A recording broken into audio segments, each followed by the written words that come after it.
ठाण्यात युतीसाठी भाजपचा शिवसेनेला अखेरचा अल्टिमेटम।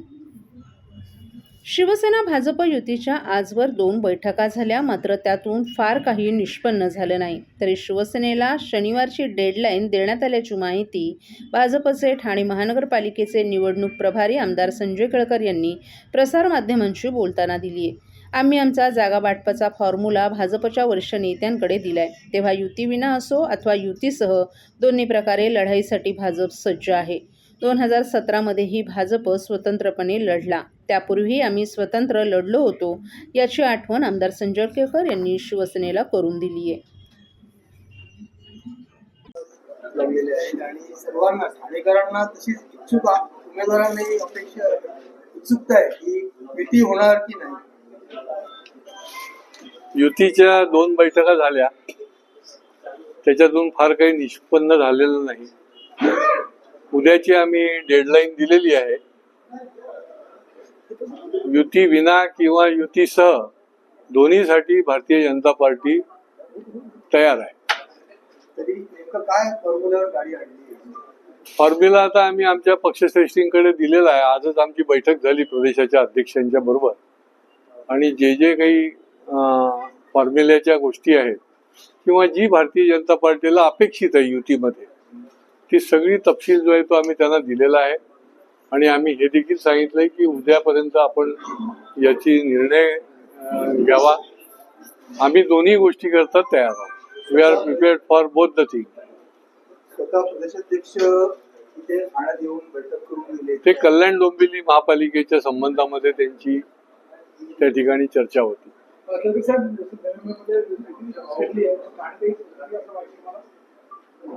आता बघायचं ना, आता थोडा काळ सांगू शकतो की काय होईल। बरं, असं नाही आहे की ठाण्याला सगळ्याची सवय आहे। 2017ला सुद्धा स्वतंत्रपणे लढले होते, त्याच्या आधी 2 वेळेला स्वतंत्रपणे लढले, 3 वेळेला युतीसह लढले, आणि त्याच्यामुळे असं काही मला असं वाटत नाही की याच्यामध्ये फार काही मोठी स्फोटक अशी काही गोष्ट आहे। दोन्ही याची सगळ्यांना सवय आहे। एकीकडे युतीची चर्चा चालू असताना सत्ताधारी काही शिवसेना पक्षाच्या वतीने अटल बिहारी वाजपेयी हे आपल्या देशाचे महानायक आमदार संजय केळकर यांची प्रतिक्रिया। आंतरराष्ट्रीय अटल सन्मान कार्यक्रम हा नवी दिल्लीतील 23 डिसेंबर रोजी महाराष्ट्र सदन येथे संपन्न कार्यक्रम झाला। अटल फाउंडेशनतर्फे ठाण्याचे आमदार संजय केळकर यांना हा पुरस्कार दिल्ली येथे जाहीर करण्यात आला। मात्र ठाण्यात सुरू असलेल्या ठाणे महानगरपालिका निवडणुकीत केळकर यांना जबाबदारी असल्यानं त्यांना या कार्यक्रमाला उपस्थित राहता आलं नाही। आज भाजपच्या खोपट येथील कार्यालयात दुपारी 4 वाजता अटल फाउंडेशनतर्फे हा पुरस्कार फाउंडेशनच्या राष्ट्रीय अध्यक्षा अपर्णा सिंग यांच्या वतीनं महाराष्ट्र प्रदेश अध्यक्ष गणेश राजे यांच्या हस्ते प्रदान करण्यात आला। यावेळी अटल फाउंडेशनचे प्रदेश महामंत्री जितेंद्र शिर्के, ठाणे जिल्हा अध्यक्ष राजकुमार पवार, तसंच ठाणे जिल्हा हाऊसिंग फेडरेशनचे अध्यक्ष सीताराम राणे, माजी उपमहापौर अशोक भोईर, दत्ता घाडगे, महेश कदम, राजेश गाडे, मितेश शाह देखील उपस्थित होते। अटल बिहारी वाजपेयी यांच्या नावाचा पुरस्कार आपल्याला मिळाला हे आपलं भाग्य असल्याचं केळकर यांनी सांगितलं। आपल्या दृष्टीनं तो अत्यंत महत्त्वाचा आहे। अटलजी म्हणजे आपल्या देशाचे महानायक आहेत, अद्वितीय असं त्यांचं व्यक्तिमत्व आहे। ते कवी होते, लोकप्रतिनिधी कसा असावा याचा आदर्श होते। हा पुरस्कार केवळ आपला नसून आपल्या सर्व सहकाऱ्यांचा आहे। जसं पेराल तसं उगवतं, असं आमदार केळकर यांनी सांगितलं। अटलजी यांच्या नावाचा पुरस्कार आमदार संजय केळकर यांना देताना आम्हाला अत्यंत आनंद होत आहे। अशा व्यक्तीला हा पुरस्कार देत आहोत की ज्यांनी अटलजींचा कार्यकाळ बघितलाय, त्यांच्या विचारांवर ते चालत आहेत।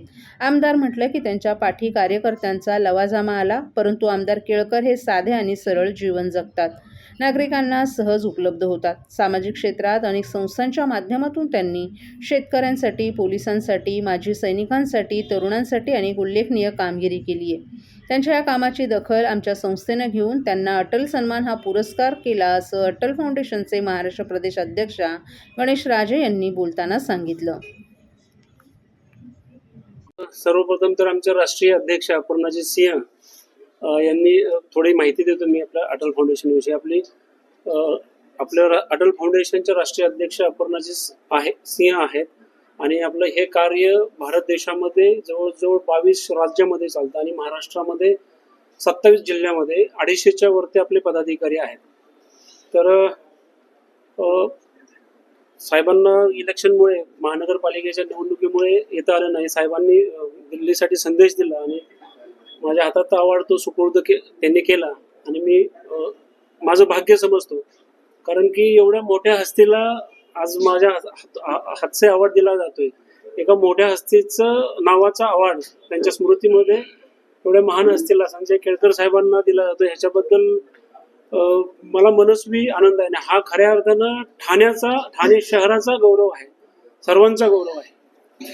महाराष्ट्रात हा महाराष्ट्रामध्ये 3 जणांना अवॉर्ड दिलेला आहे. एक आरोग्यदूत मंगेशजी चिवटे, उपमुख्यमंत्री वैद्यकीय सहायता कक्षाचे प्रमुख मंगेशजी चिवटे, त्यांना अटल श्री अवॉर्ड दिलेला आहे.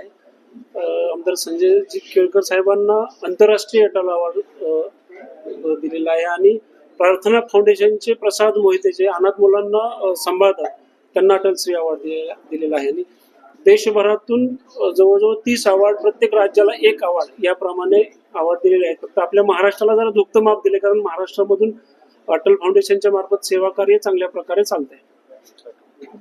सर्व नागरिकांना आवाहन करण्यात येत आहे की सध्या डासांमार्फत पसरणाऱ्या डेंग्यू या आजाराचा प्रसार रोखण्यासाठी प्रत्येकाने पुढील प्रमाणे कार्यवाही करावी.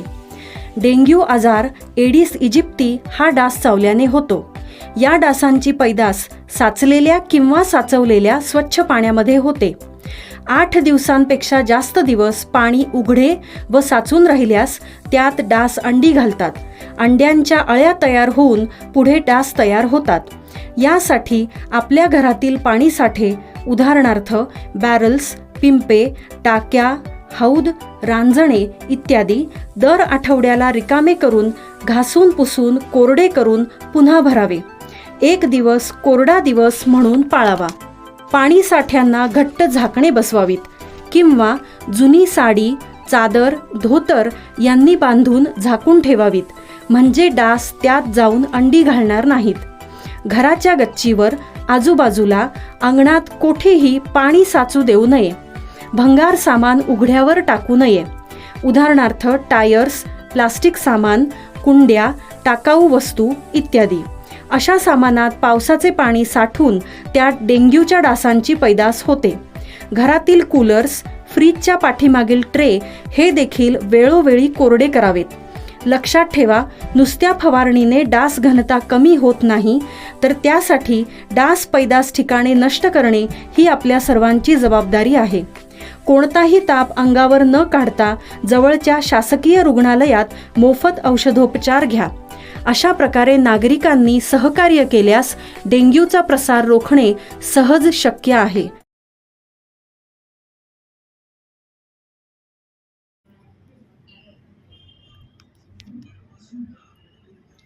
ठाणे महानगरपालिका सार्वत्रिक निवडणुकीसाठी क्षेत्रीय अधिकाऱ्यांचं प्रशिक्षण संपन्न. ठाणे महानगरपालिका सार्वत्रिक निवडणूक 2025-26च्या पार्श्वभूमीवर क्षेत्रीय अधिकाऱ्यांसाठी विशेष प्रशिक्षण कार्यक्रमाचं आयोजन आज डॉक्टर काशीनाथ घाणेकर नाट्यगृहात करण्यात आलं होतं. निवडणूक उपायुक्त उमेश बिरारी यांनी सर्व क्षेत्रीय अधिकाऱ्यांना सोपवण्यात येणाऱ्या कामकाजाची माहिती दिली. यावेळी उपायुक्त जी गोदेपुरेही उपस्थित होते. लोकसभा, विधानसभा आणि महानगरपालिका निवडणुकांकरिता उपलब्ध असलेल्या मशीनमध्ये कोणता फरक आहे हे त्यांनी सांगितलं. यामध्ये व्हीव्हीपॅट मशीन नाही, मॉकपोल प्रत्यक्ष मतदानाच्या 1 तास आधी सुरू करणं, बॅलेट युनिट आणि कंट्रोल युनिट यांची जोडणी कशी करावी, एंड बटनचं महत्त्व तसंच पथकाची रचना याबाबत मार्गदर्शन केलं. या प्रशिक्षणात EVM मशीनची रचना, कार्यपद्धती, मतदानाच्या दिवशी घ्यायची जबाबदारी, मॉकपोल प्रक्रिया, सील लावण्याची पद्धत तसंच मतदानानंतर मशीन सुरक्षितरित्या स्ट्रॉंग रूममध्ये जमा करण्याची प्रक्रिया समजावून सांगण्यात आली. कोणत्याही तांत्रिक अडचणी उद्भवल्यास तात्काळ कोणती कार्यवाही करावी याबाबतही अधिकाऱ्यांना सूचना देण्यात आल्या. निवडणूक प्रक्रिया पारदर्शक, निर्भय आणि सुरळीतपणे पार पाडण्यासाठी क्षेत्रीय अधिकाऱ्यांची भूमिका अत्यंत महत्त्वाची असल्यानं या प्रशिक्षणात निवडणूक कायदे, आदर्श आचारसंहिता, मतदान प्रक्रियेतील जबाबदाऱ्या, मतमोजणीपूर्व आणि मतमोजणी दरम्यान घ्यायच्या खबरदाऱ्या तसंच तक्रार निवारण यंत्रणा याबाबत सविस्तर मार्गदर्शन करण्यात आलं. या प्रशिक्षण कार्यक्रमात क्षेत्रीय अधिकारी आणि संबंधित कर्मचारीही मोठ्या संख्येनं उपस्थित होते. प्रशिक्षणामुळे आगामी ठाणे महानगरपालिका सार्वत्रिक निवडणूक प्रभावीपणे आणि नियमानुसार पार पाडण्यास मदत होणार असल्याचं मत यावेळी व्यक्त करण्यात आलं.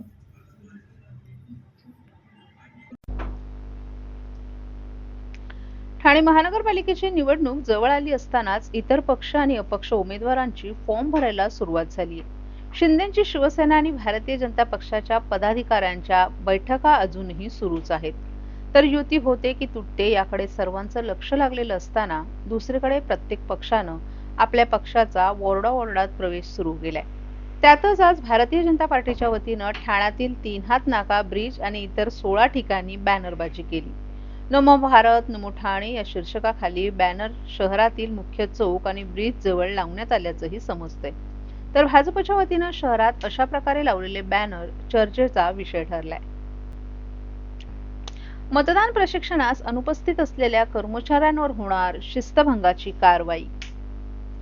ठाणे महानगरपालिका सार्वत्रिक निवडणुकीच्या पार्श्वभूमीवर मतदान प्रक्रिया सुरळीत, पारदर्शक आणि नियमबद्ध पार पाडण्यासाठी मतदान केंद्रांवर काम करणाऱ्या अधिकारी आणि कर्मचाऱ्यांकरिता 27 ते 29 डिसेंबर या कालावधीत प्रशिक्षण आयोजित करण्यात आले. या प्रशिक्षणासाठी आदेश प्राप्त होऊनही अनुपस्थित राहिलेल्या अधिकारी कर्मचाऱ्यांवर शिस्तभंगाची कारवाई करून फौजदारी गुन्हा दाखल करण्यात येणार असल्याचं आयुक्त तथा निवडणूक निर्णय अधिकारी सौरभ राव यांनी नमूद केले. ठाणे महापालिकेच्या सार्वत्रिक निवडणुकीसाठी मतदान प्रक्रिया पार पाडण्याकरिता 2013 मतदान केंद्रांवर एकूण 10,120 कर्मचाऱ्यांची नियुक्ती करण्यात आली आहे. मतदानाच्या दिवशी मतदान केंद्रांवर करायची कामं, ईव्हीएम हाताळणीचं प्रशिक्षण 27 ते 29 डिसेंबर या कालावधीत 2 सत्रात राम गणेश गडकरी रंगायतन आणि डॉक्टर काशीनाथ घाणेकर नाट्यगृहात आयोजित करण्यात आला आहे. 3 दिवस असणाऱ्या या प्रशिक्षणात जे अधिकारी कर्मचारी अनुपस्थित राहतील त्या कर्मचाऱ्यांवर शिस्तभंगाची कारवाई प्रस्तावित करण्यात येणार आहे. निवडणूक आयोगाच्या निर्देशानुसार मतदान प्रशिक्षण हे निवडणूक कामाचा अत्यावश्यक भाग आहे.